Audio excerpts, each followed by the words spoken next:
Welcome to Just Healing, where we rediscover humanity in the conversation around trauma and celebrate all the unique ways we love and heal. I'm one of your Season 2 hosts, Dr. Debra. Let's listen, let's learn, let's heal. As I got older, I started to question the church. Is there a place in the church for divorced Catholics, for women, for gays and lesbians? And of course, that did not sit well with my superiors when I started to question that.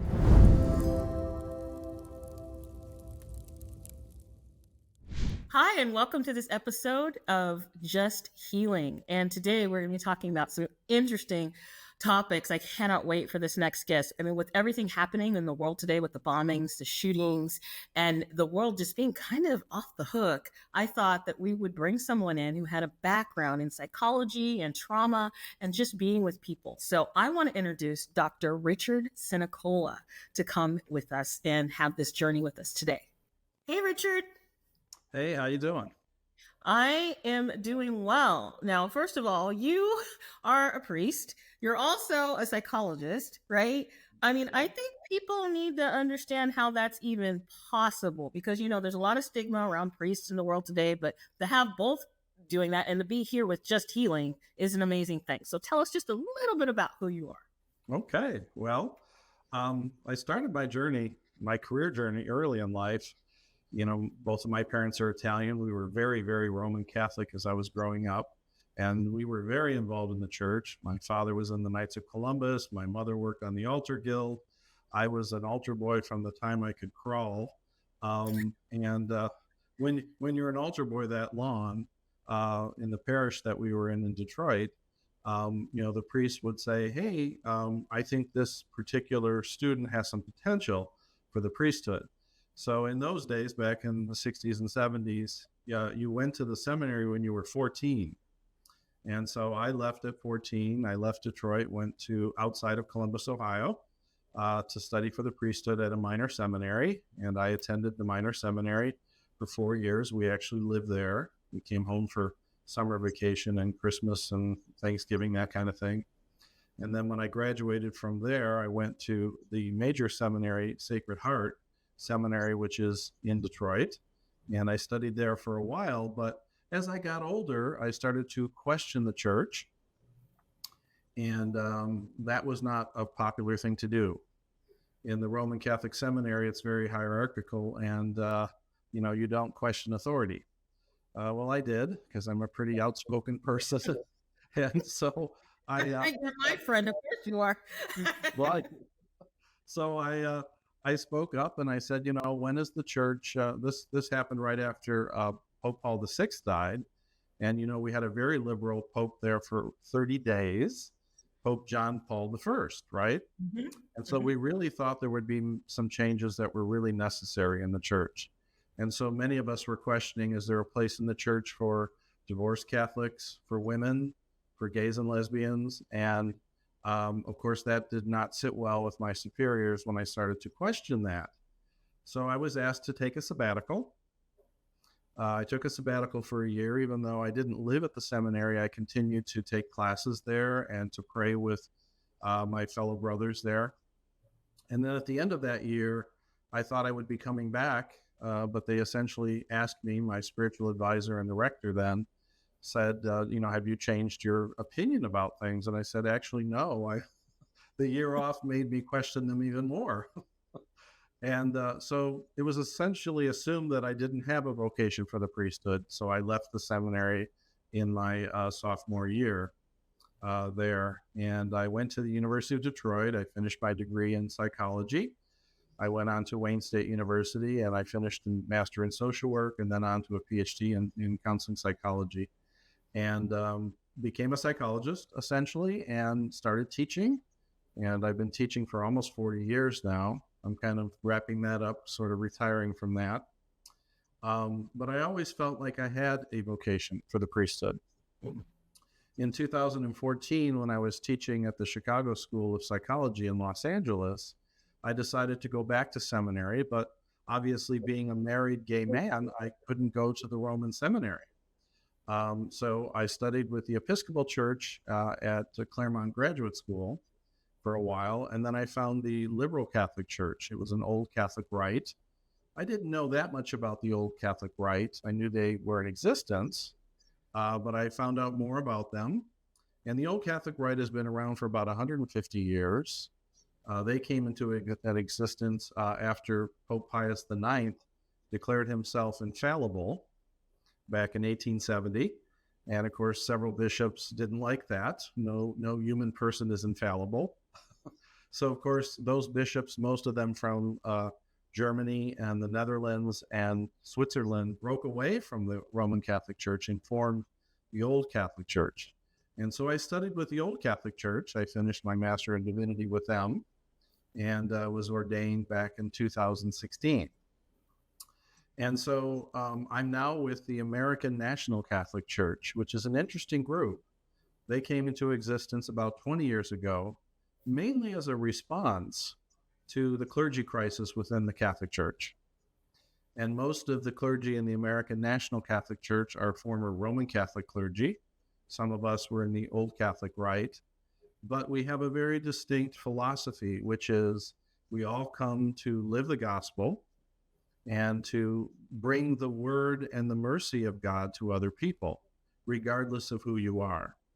The emphasis is not on shame and sin. The emphasis is on forgiveness and healing.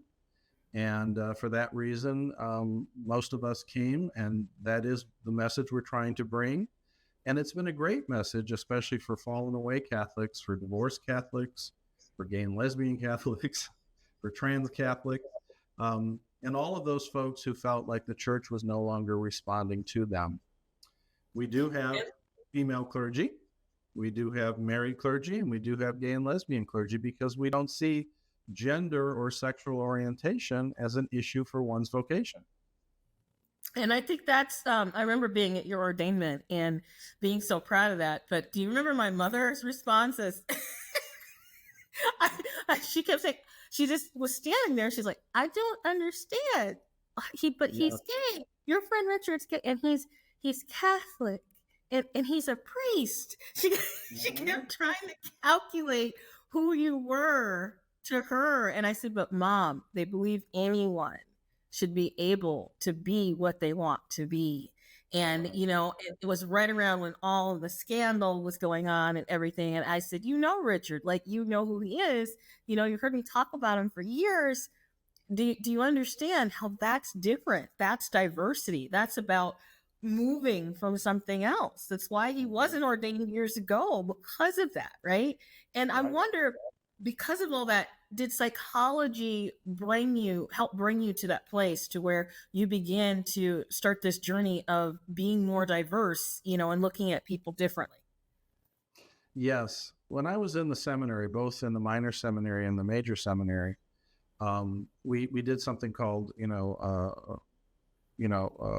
our public ministry.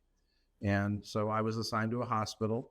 I did something called Friendship Hour, which was tutoring kids from the inner city. And you know what? There were many times that I felt that my strict Roman Catholic faith was an impediment to reaching them. Mm-hmm. And I felt like I was, in those days, too judgmental. And for that reason, I wasn't bringing comfort to people like I thought I was supposed to be doing. So it has in many ways freed me up, where I can use my theological training now as a source of comfort, not as a source of shame or pain. And I didn't get that message then, but I do get it now. And I think it is important, because so many people feel disenfranchised with the church. And so many people are voting with their feet these days. They're leaving churches, all churches, not just the Catholic Church. They're leaving synagogues, they're leaving Protestant churches in record numbers, especially younger people, because it just doesn't speak to what they're looking for. And it doesn't speak to their healing in any way. Right. And you heard me talk a little bit earlier about the climate of the world. We have bombs, we have shootings. I mean, Do you think people are lost? Have they lost something to where they're just going everywhere? Because I mean, we had a pandemic and people were off hinge, right? And I can understand it changed your whole life, but looking at this stuff on social media, on TikTok, and people are acting in ways that are so different than what I remember. I mean, what is your take on that? Well, I sense that people are more angry than ever before. There Angry. was a piece on NPR a couple of weeks ago talking about why adolescents and teens are getting into more trouble. And they cited that from some of the research, it has a lot to do with boredom. It has a lot to do with they have no sense of purpose. They have no sense of family. And by family, I know that's a bad word. Family values got a bad rap. But the good part about family values is that there are people in your immediate environment that you relate to, that you can share with. They're your witnesses to life. And these people can be a source of comfort to you in times of need. But when you don't feel like you have that, when you don't feel like you can relate to your parents, or they're never around, or they're never home, and you're an only child, or you're a blended family where you have a stepsister you see once a month, that's not really a sense of family for a lot of young people. And they're bored. So they're looking to social media. Of course, they're watching endless TikTok videos because there's nothing else to do. Um, they don't belong to clubs anymore. They don't have a sense of purpose, and they don't think their family is really there for them. And for young people, they seek family. So who are the family going to be? They're going to be the online community, which may or may not be healthy for them, or in disenfranchised, lower income neighborhoods, it's going to be gangs. That's Right. going to be their sense of family, right? Right. And it's interesting because we talk about healing, we talk about trauma, right? And in that's traumatizing. People always think, oh, it's sexual abuse or it's physical abuse. But the fact that there's a disconnection is a trauma that has occurred. That's a cut. Every time that you're home alone, sometimes is a cut, or your parents don't listen to you, they don't show up for your event, or you don't have someone to connect to, is a cut on your spirit, right? And Right. that's trauma. Yes, absolutely. And people need that sense of connection. And I Mm-hmm. think they historically have found some sense of connection with their faith and with their church community. It was part of their identity at one Mm-hmm. time. Mm-hmm. It's not surprising that not only has church membership dwindled, but fraternal organizations, right? Those kinds Mm-hmm. of things have died out. Um, you know, Try to find an Elks Club or a Lions Club, or, right, or a Rotary Club. They're just not there anymore. They're going away. They're dying off. And they're dying off because people don't really see that, they don't make those connections anymore. Do you think that's technology, though? I mean, we talked about TikTok and social media, but just technology has made us distant from each other. Do you think that's part of this? Well, technology is either the savior of the world or it's Satan in a way. And what do I mean by that? Right? I think it has a lot to do with the mindset of the person using it. If you're kind of on the edge and you're fragile and you're looking to people on social media to prop you up, um, you're lucky if you find some friends that are going to do that for you. But young people are very vulnerable to cyberbullying and to being criticized. And then it turns into a pile on kind of a thing where several people then pile on and cyberbully you. And that can have a tragic outcome for especially a young person, but anybody. Think about how fragile people are. They put up something that's important to them. They think it's Mm. important to them, but it's not important to the rest of the world. So you take a picture of some flowers you cut. Mm-hmm. That's great, but then you expect everyone to like it. And you get And it two just, likes. right, 2 likes, or you get no likes, and then it just ruins your whole day. Yeah. So you have given the power of your internal self-esteem to social media, and that's when it has a negative. But I can tell you that when COVID happened, I stopped doing mass in person Yeah. and we went onto Zoom, and that worked for everybody. And people from across the country who attend my mass were able to come.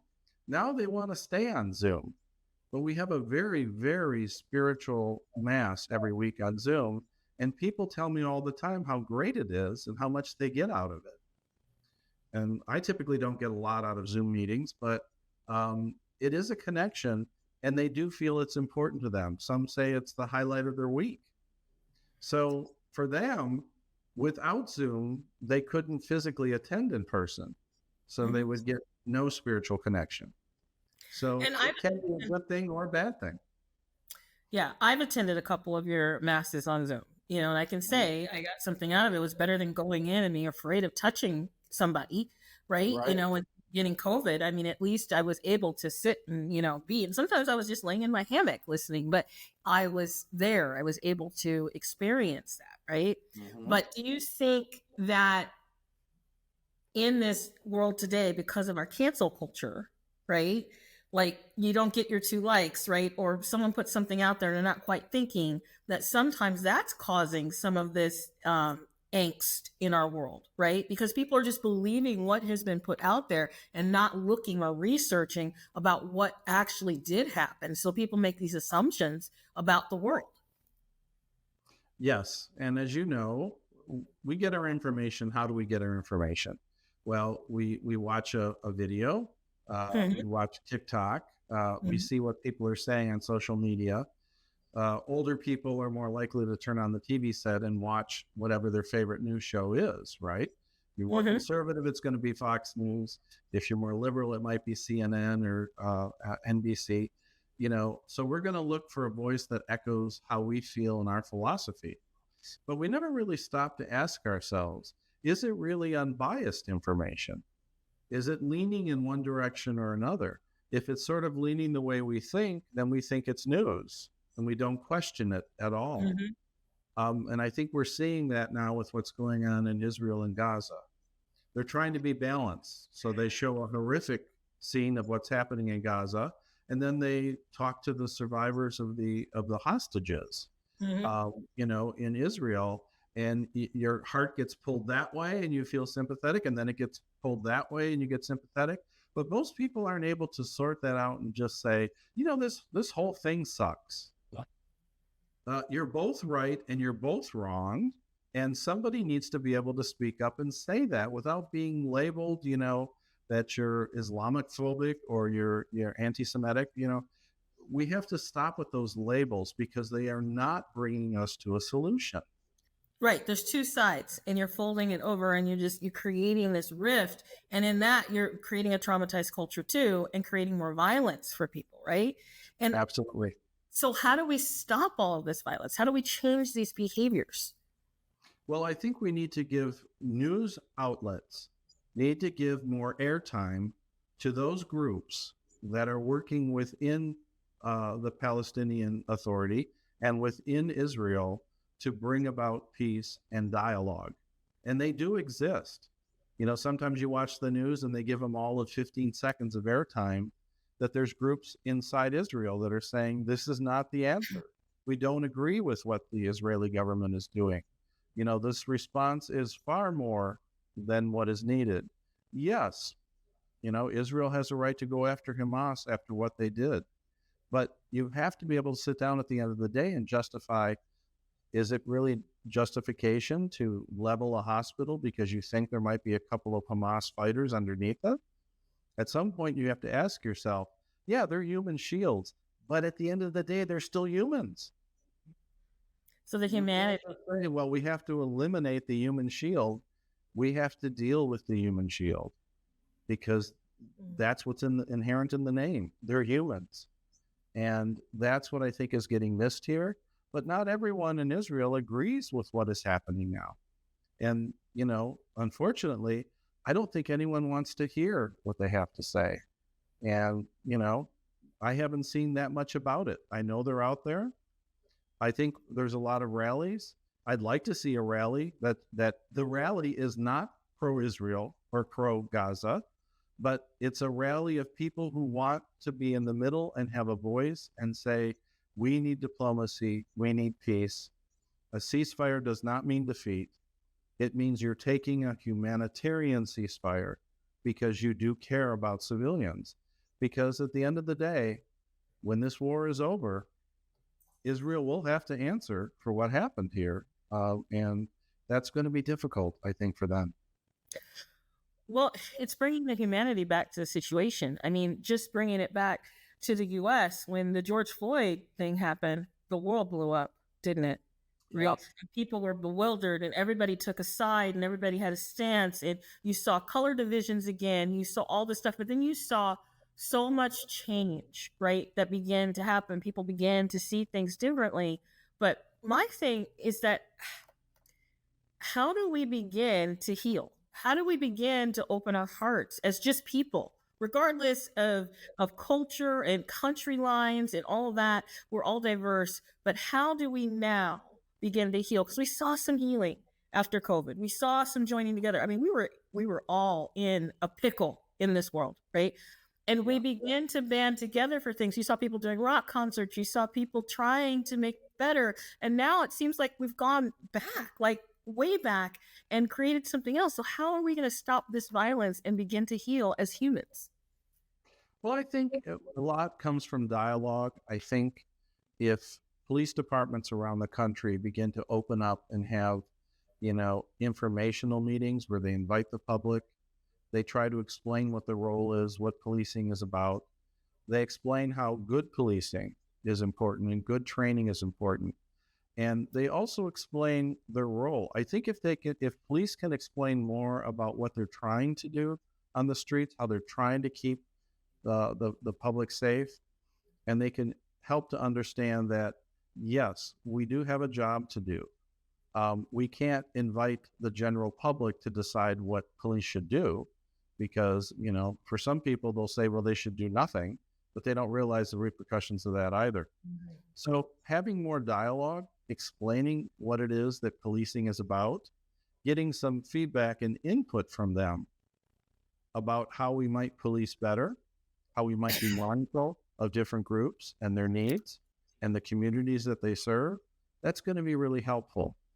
I think what hasn't happened in a lot of groups that have been traumatized by groups, for example, even within the church, is that when you attempt to have these dialogues, the church gets, or I should say the Roman church, gets very defensive.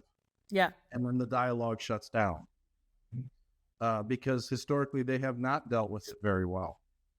They have, for the most part, not admitted to culpability and said, this is ending well, we'll compensate and we'll make sure that none of this happens going forward. But is that really enough? Right? Is that really enough? Well, and I'm glad you brought that because everybody's thinking it wants me to ask questions around that, right?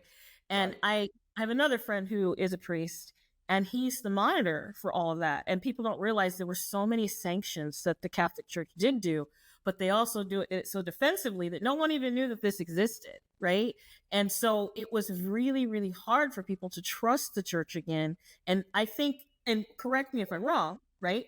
That caused a rift in other religions where people stopped trusting, correct? Yes.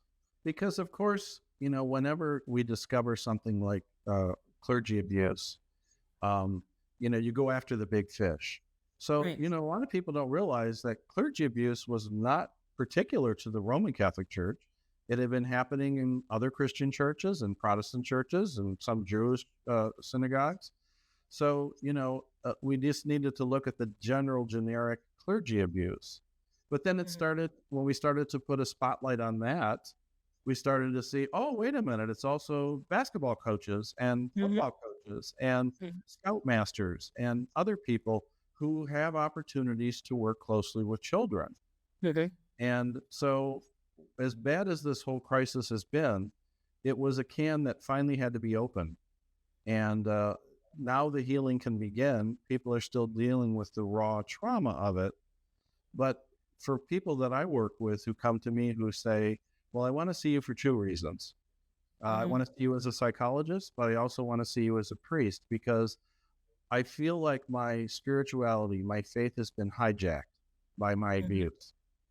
Mhm. And I need to uncouple those two things. I don't want to just say I can't have a faith anymore because it's tied very painfully to my past and to my trauma. So we begin the process of separating the two, Mhm. of separating the individuals that abuse them from the faith that they believe in. Okay. Because in reality, I mean, in science, as you know, it's all about the stats. And the stats are that most scoutmasters are good people, and they do it because they want to help kids. And most priests and nuns and brothers who work in schools and in orphanages, the vast majority of them are good people who are there because they feel the right thing. So the one bad apple ruins the whole bushel, right? And so Yeah. we're trying to separate that out. But the church needs to have a policy, a very strict policy about forgiveness, about apologizing, and about having policies in place to make sure this doesn't happen again. Right. And I think that you saying just that, is going to help a lot of people because you are sitting here taking responsibility. This did happen. You're saying that. Some people just want someone to say from the faith, this did happen, right? And Yes, and there were many priests that were accused and many priests that did it. But the problem is that they weren't, right? And there's tons of priests who didn't. But the ones who did hurt people so badly it caused yes, this ripple effect and not hearing yes it happened we take responsibility was part of the problem, and that's why people couldn't separate their faith from their trauma, right? that's right. And what the Roman Church, I think, is failing to address is probably the core reason of why it happened to begin with. And within the Roman Catholic Church, there's a large hierarchy, right? And a large separation between the clergy and the laity. And that clericalism was part of the problem. Mm-hmm. And you don't question your priest. You give the priest total access. You don't Mm-hmm. question what he might be doing. And for that reason, unfortunately, these bad actors were able to operate under the radar. Great. And even today, the church still, even though Francis, I think, is trying to lead the Roman Church in a good direction, nobody will just push the button of change, push the button that will destroy that system that's in place that sort of gives these people a pass. And that's what isn't happening.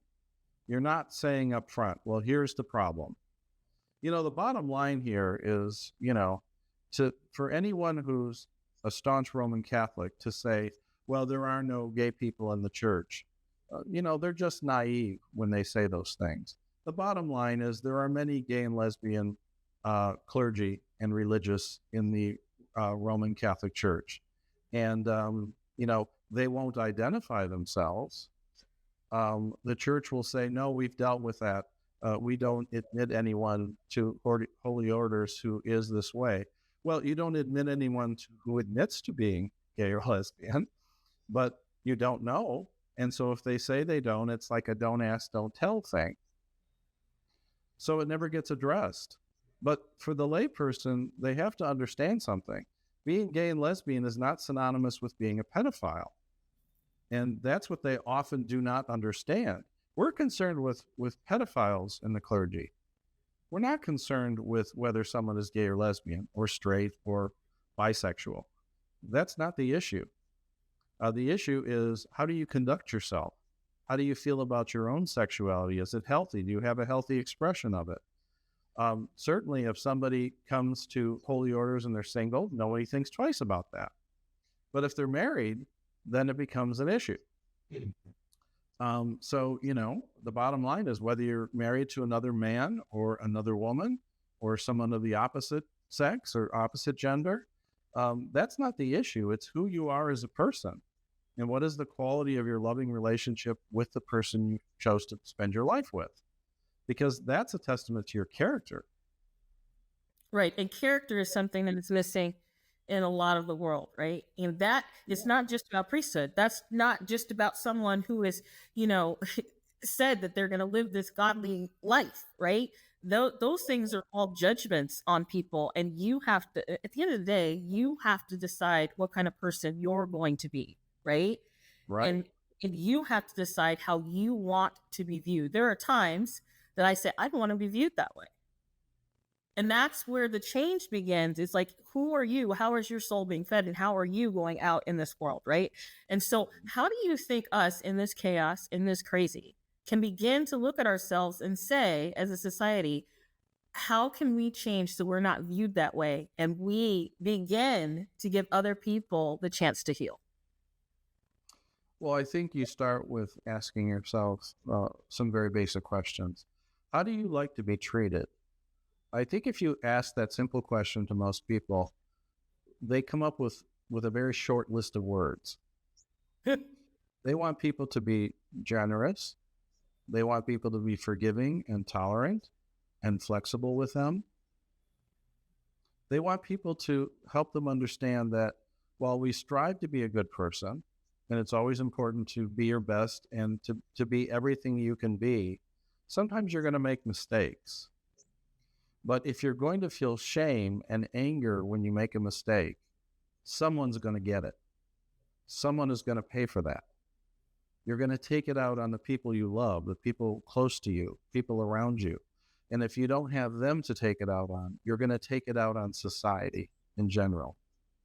And so, when you see these people, I think a lot of times there's lots of theories as to why these mass shootings that go on and who these oftentimes young men are, because that seems to be the demographic, right? These are not people that are happy with themselves. These are not young men who have friends.